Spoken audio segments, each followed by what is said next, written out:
Imagine sitting in a comfortable seat of a passenger jet. Outside, the sky is a clear, brilliant blue. Flight attendants are finishing clearing away the meal service. It is October 20th, 1986. In a few moments, you will land in Kuybyshev. Everything feels like a routine. You don't know one thing. At this very second, just a few meters ahead of you in the cockpit, the captain of the aircraft is covering the windows with a metal plate. He's doing it because he made a bet with a colleague over a bottle of cognac that he could land blind. He is gambling with your life, and the stakes aren't safety. It's his own twisted ego. Aeroflot Flight 6502 took off from Kuybyshev Airport in Sverdlovsk at 2:33 p.m. On board the Tu-134A were 87 passengers and 7 crew members. The aircraft, registration number CCCP-65766, was in excellent technical condition. The weather in Kuybyshev was near perfect. Visibility of 10 kilometers, a temperature of 11 degrees Celsius, and a light wind. Nothing foreshadowed a tragedy of this magnitude. At the controls sat Alexander Klyuyev, a 44-year-old captain with massive flight experience. He was a man known in aviation circles as an ace, experienced, confident, to the point of arrogance. His first officer was Gennady Zhernov, and the navigator was Ivan Koklov.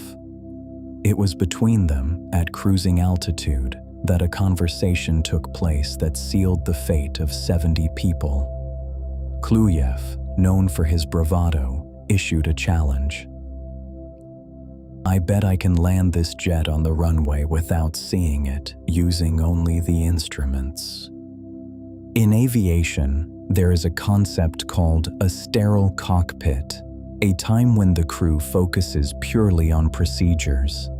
But the atmosphere in the cockpit of Flight 6502 was different. At 3:48 p.m., as the plane began its descent to runway 15, Klyuyev gave an order that should have met with immediate resistance. He told the navigator to cover the cockpit windshield on his side with a special metal curtain normally used only for training at high altitudes. At that moment, the passengers became hostages to a madman's experiment.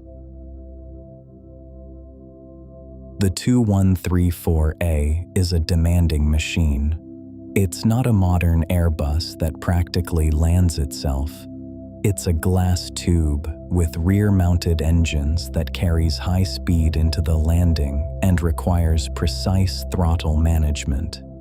By 3:49 p.m., the plane was at an altitude of 400 meters. Klyuyev had completely lost visual contact with the ground.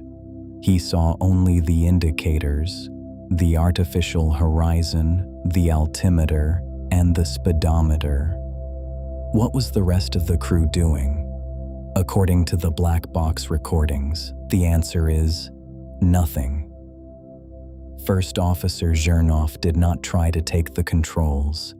He did not rip away the curtain. A toxic hierarchy reigned there, where the captain was untouchable. Navigator Koklov called out the parameters, but he did so with a strange numbness, as if he couldn't believe this was actually happening. As the plane approached the ground, the GPWS, the ground proximity warning system, began to scream in the cockpit.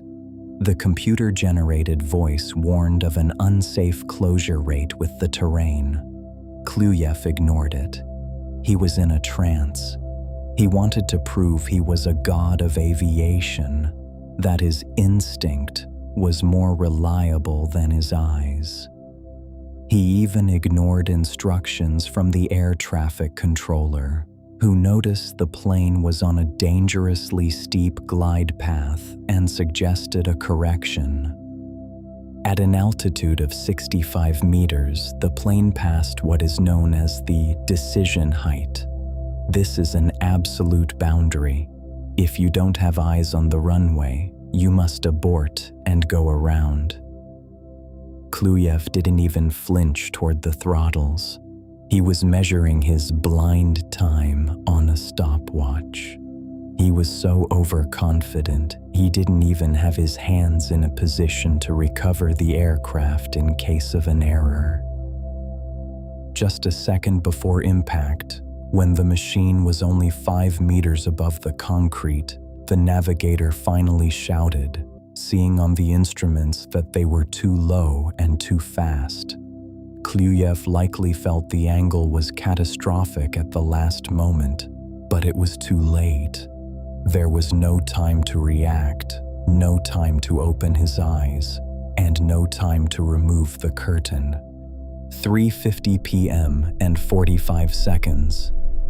The 2134A slammed into the Kuybyshev runway at a speed of 280 kilometers per hour. The force was catastrophic.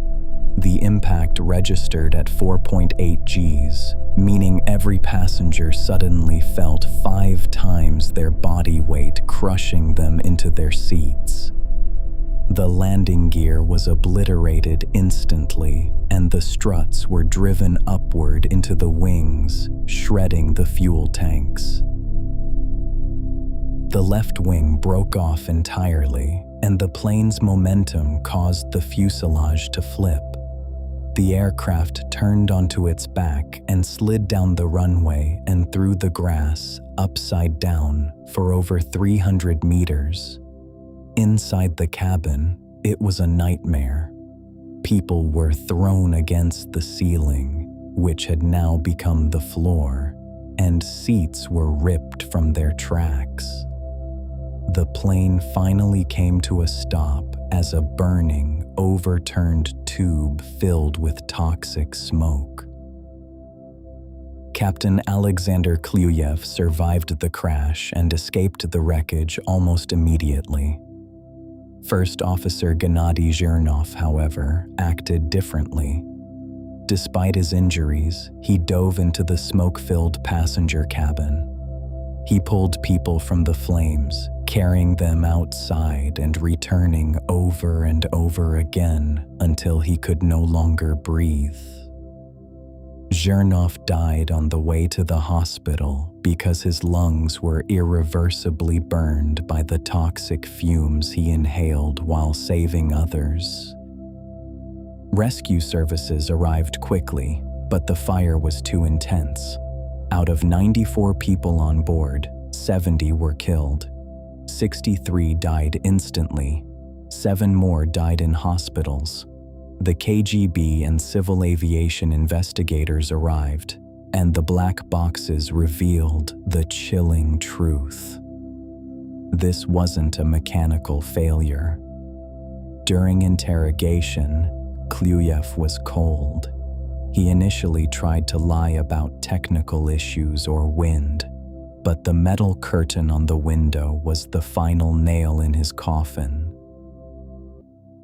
Klyuyev was tried in 1987. He was sentenced to 15 years in a labor colony, which was seen as a mockery by the families of the victims.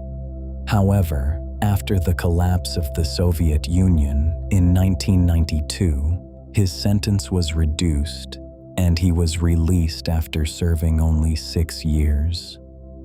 Reports suggest he lived out the rest of his life in hiding, never expressing any public remorse that could satisfy the families of the 70 people he killed. The crash of Flight 6502 remains one of the most glaring examples of a total breakdown in crew management in history. It was this event that forced global changes in safety procedures. Today, the Kuybyshev landing reminds us of one fundamental truth. In aviation, there is no room for gambling. Because when a pilot plays for high stakes, the chips are the lives of the people sitting behind him.